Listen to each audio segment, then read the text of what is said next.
El día de Navidad, un periódico tan prestigioso como el Wall Street Journal publicó un artículo de un pensador y autor cristiano, no católico, Eric Metaxas, un autor que conozco, un tipo brillante, autor de una biografía de el gran teólogo luterano Dietrich Bonhoeffer. Este eh, autor es muy importante porque tenía unas aproximaciones al dolor, al sufrimiento y a la acción de Dios muy cercanas al catolicismo. Y fue uno de los teólogos, de los pocos teólogos luteranos en Alemania que se opuso al nazismo. Y por esta razón fue mandado a asesinar, fue condenado a muerte por el régimen de Hitler. El Eric Metaxas escribió en el Wall Street Journal un artículo en el que argumentaba que cada vez más los conocimientos científicos están comenzando a alejarse del ateísmo y que el ateísmo y la ciencia no son una misma cosa como han querido argumentar los ateos, y sobre todo aquellos que yo llamo ateillos, y los llamo ateillos porque conozco ateos que tienen argumentos sólidos y consistentes sobre la existencia de Dios y sobre su no existencia. No hace mucho comentaba yo a un agnóstico que fue alguna vez cristiano, Bart Ehrman, y su postura trágica sobre la existencia de Dios, que concluye que básicamente Dios no existe, ¿no? Es importante comprender estas características, esta visión, porque, como argumentaba Metaxas, la idea de que el mundo y la ciencia estaban cada vez más prescindiendo de Dios, dejando a Dios de lado, demostrando que Dios era innecesario, que en el mejor de los casos se manifestaba en una pura religión, sin sustento en la ciencia, se expresó en el hecho de que la revista Time, ¿no? La influyente revista Time, en 1966, tuviera una historia de carátula que se titulaba ¿Está muerto Dios? ¿No? Y esto básicamente estaba inspirado en los grandes científicos o autores de ciencia ficción, como el astrónomo Carl Sagan, por ejemplo, un conocido, importante, influyente ateo, o Isaac Asimov, el autor de un científico que escribió muchos y muy buenos libros de ciencia y extraordinarios libros de ciencia ficción, toda la colección de Fundación, que para mí fue una lectura adictiva cuando era joven, ¿no? Eh, pero fundamentalmente atea, ¿no? Tenían un impacto muy importante en la vida. El artículo de Metaxas, que ha sido el artículo más popular en el Wall Street Journal durante la primera semana del año 2015, y fue escrito en la Navidad del 2014, obviamente produjo la esperada reacción en el mundo de los ateos de molestia, de irritación y de frustración y de negativas y de insultos y de diatribas. Pero los hechos son los hechos, ¿no?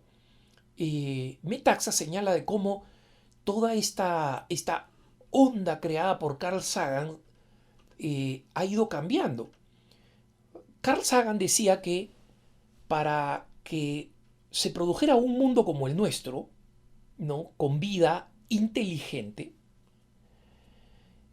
concluía que habían dos criterios importantes para que la vida fuera sustentable en un planeta, ¿no?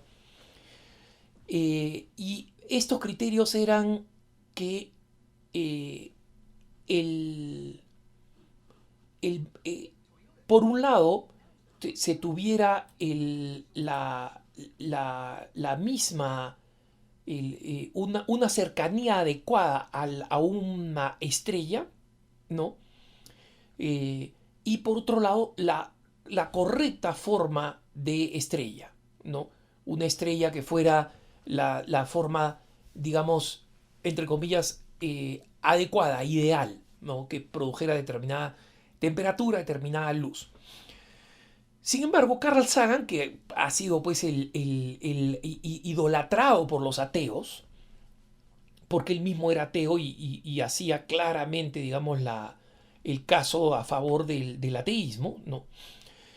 Eh, cada vez los científicos han ido introduciendo más variables para que sea posible la vida en en el planeta, ¿no? Y el, hoy en día se cuentan 200 variables y estas variables siguen aumentando. Resulta que en este momento, mientras se descubren más variables, las probabilidades de que exista un planeta como el nuestro va bajando, bajando, bajando, bajando, bajando, hasta acercarse a cero.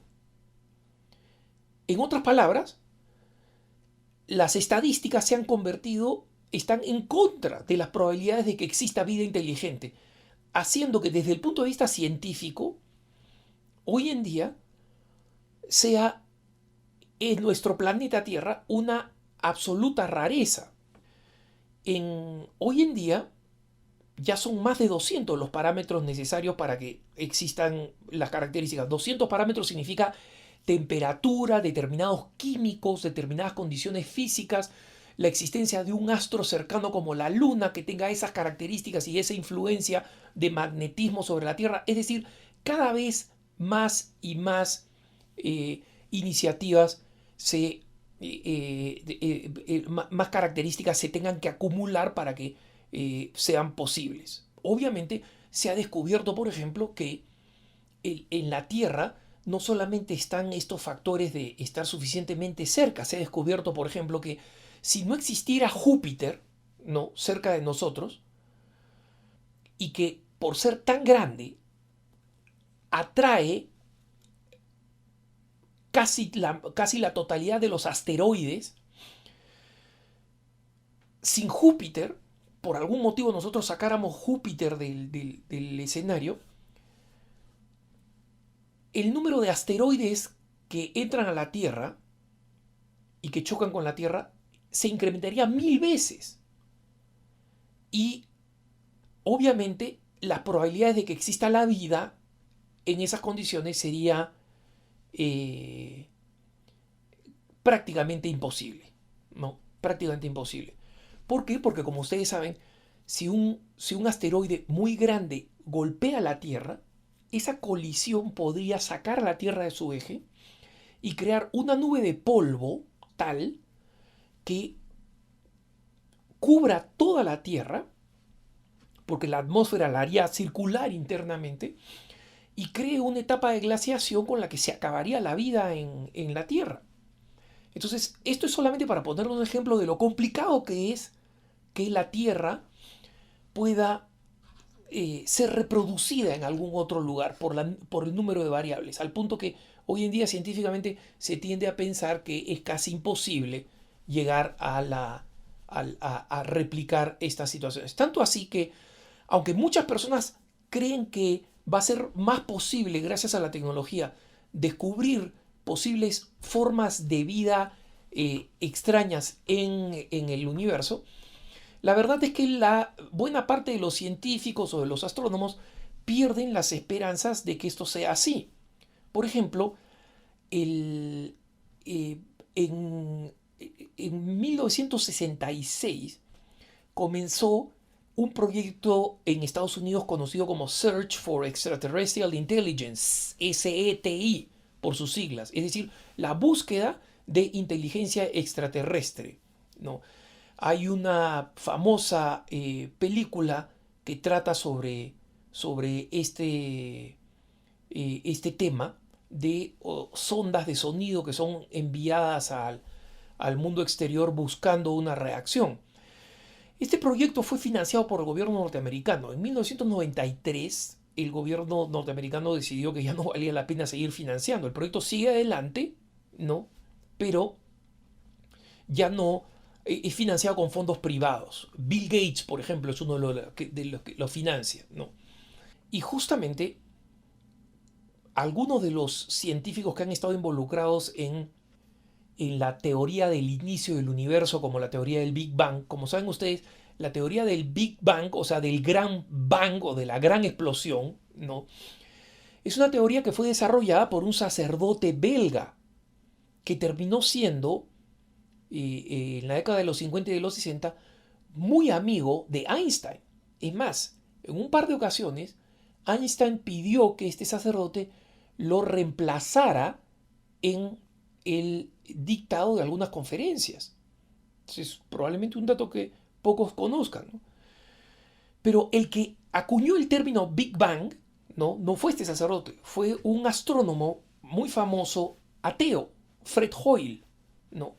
Y Fred Hoyle, sin embargo, en la medida que fue aprendiendo y desarrollando e investigando más, se dio cuenta que era difícil negar la existencia de Dios. Y él dice, mi propio ateísmo se vio fuertemente sacudido, ¿no? Greatly shaken en inglés, en la medida que seguía mis investigaciones, ¿no?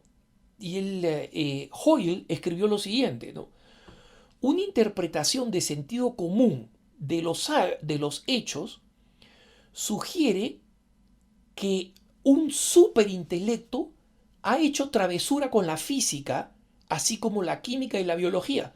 Repito, hermanos, para que escuchen, ¿eh? Una interpretación de sentido común de los hechos sugiere que un superintelecto ha hecho travesuras, monkeyed around es el término, o sea, ha hecho cosas que hacen los micos, los simios, los monitos, con la física, así como con la química y la biología. Y justamente esto ha ido creciendo cada vez más. Y esto señala que, en otras palabras, es totalmente falso establecer una equivalencia entre conocimiento científico y ateísmo. Y lo contrario que pretenden argumentar los ateillos, ignorancia con religión. No es así. Y esto lo demuestra que grandes matemáticos y científicos son personas de fe, practicantes. Y que en consecuencia el ateísmo no es una conclusión lógica de la ciencia, sino que es un prejuicio que no tiene nada que ver y que algunos asumen y otros no. En este caso, Metaxa señala este artículo en el Wall Street Journal que él cree que posiblemente nos estemos acercando a una situación en la que la prueba de la existencia de Dios sea posible a partir de la ciencia. Yo personalmente no lo creo, porque creo que la opción por Dios, en última instancia, es una opción hecha específicamente previa y ajena a la ciencia. No creo, aunque Newton decía que la buena ciencia acerca a Dios, no creo yo que Newton haya creído que realmente se podría llegar a la existencia de Dios a través de la ciencia. Yo creo que hay grandes argumentos, pero pienso finalmente en aquella frase que no sé a quién se atribuye. La escuché mencionar, casi seguro que mencionando al autor, a un sacerdote muy culto y muy buen amigo. Para quien tiene fe, 1000 pruebas no son una duda. Para quien no tiene fe, 1000 pruebas no van a ser una certeza. Que tengas un buen día.